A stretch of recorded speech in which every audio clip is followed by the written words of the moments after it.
Artigo 89. Os contratos de que trata esta lei regular-se-ão pelas suas cláusulas e pelo preceito de direito público, e a eles serão aplicados supletivamente os princípios da teoria geral dos contratos e a disposição de direito privado.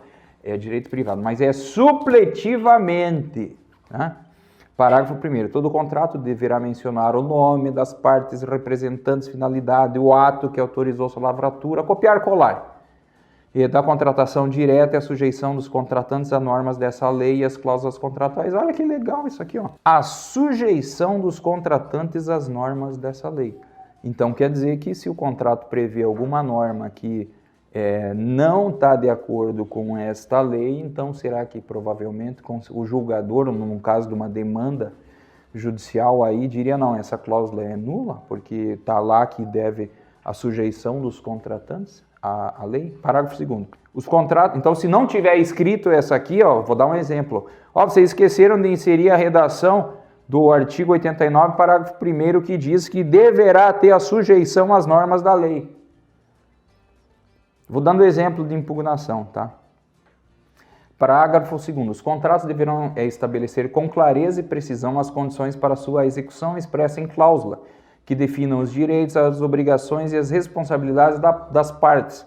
Na obrigação do contratado é lá 2 páginas, na obrigação da administração é 2 linhas, né? Tô brincando, tô exagerando, mas vocês sabem que é por aí, né?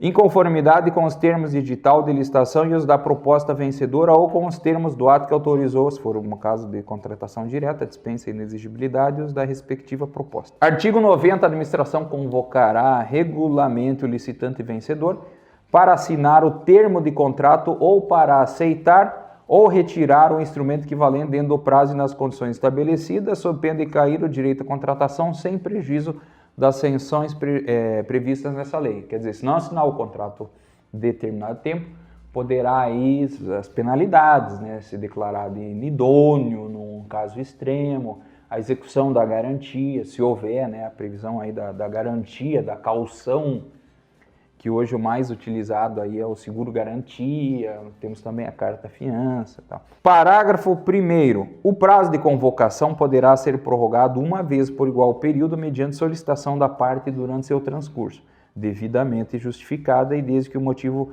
apresentado seja aceito pela administração. Então é o seguinte, já começa o direito da administração. Se você não assinar o contrato naquele prazo, já começa a correr multa, entendeu?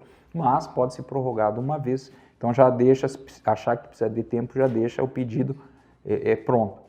Parágrafo 2º. Será facultado à administração, quando o convocado não assinar o termo de contrato ou não retirar o instrumento que valendo o prazo e nas condições estabelecidas, convocar os licitantes remanescentes, segundo, terceiro, quarto e quinto lugar, na ordem de classificação para a celebração do contrato nas condições propostas pelo licitante vencedor. Então, é o seguinte, o cara venceu com tanto. Você aceita fazer nesse preço? Não, eu mantenho o meu preço. Você está fora, vamos chamar o outro cara. Terceiro, decorrido o prazo de validade da proposta indicada no edital, sem convocação para a contratação, ficarão os licitantes liberados do compromisso assumido. Então, você colocou lá, validada a proposta 60 dias. 60 dias não te chamaram para assinar o contrato, não precisa mais assinar. E não tem nenhuma sanção no caso da não assinatura, né? Parágrafo 4º. Na hipótese de nenhum dos licitantes aceitar a contratação nos termos do 2º desse artigo, parágrafo, né?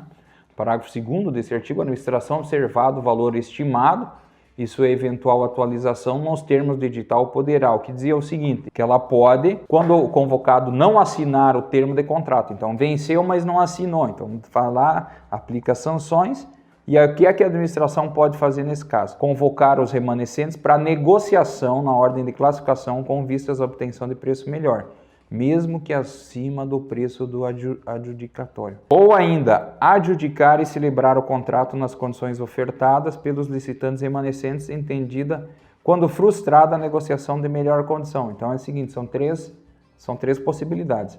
O que venceu não assina o contrato, aí você chama os remanescentes para assinar naquele preço. Não, mas eles não querem, então você pode ir para a segunda alternativa, no preço deles com algum desconto, melhorar um pouquinho. Também não querem, então tá bom. Então pode ser no preço que, para não perder todo aquele procedimento licitatório, né? Parágrafo 5º. A recusa injustificada do adjudicatário em assinar o contrato ou em aceitar ou retirar o instrumento equivalente ao prazo estabelecido pela administração caracterizará o descumprimento total da obrigação assumida e o sujeitará às penalidades legalmente estabelecidas e a imediata perda da garantia de proposta. Em favor, então aqui não é mais um caracterizará, aqui é um dever da administração de dar o cumprimento a esse parágrafo, a essa regra. Parágrafo 6º. A regra do parágrafo 5º não se aplicará aos licitantes remanescentes convocados na forma do... Então, assim, é só para o que venceu a licitação essa regra, a execução da garantia. Os remanescentes não. 7º, será facultada à administração a convocação dos demais licitantes classificados para a contratação de remanescente de obra, de serviço de fornecimento e consequência de rescisão contratual. Então é o seguinte, para a obra não ficar parada, isso aqui é muito bom. Eu vi um estudo TCU esses dias, eu acho que tinha 37% das obras, TCU, da Administração Pública Federal, né?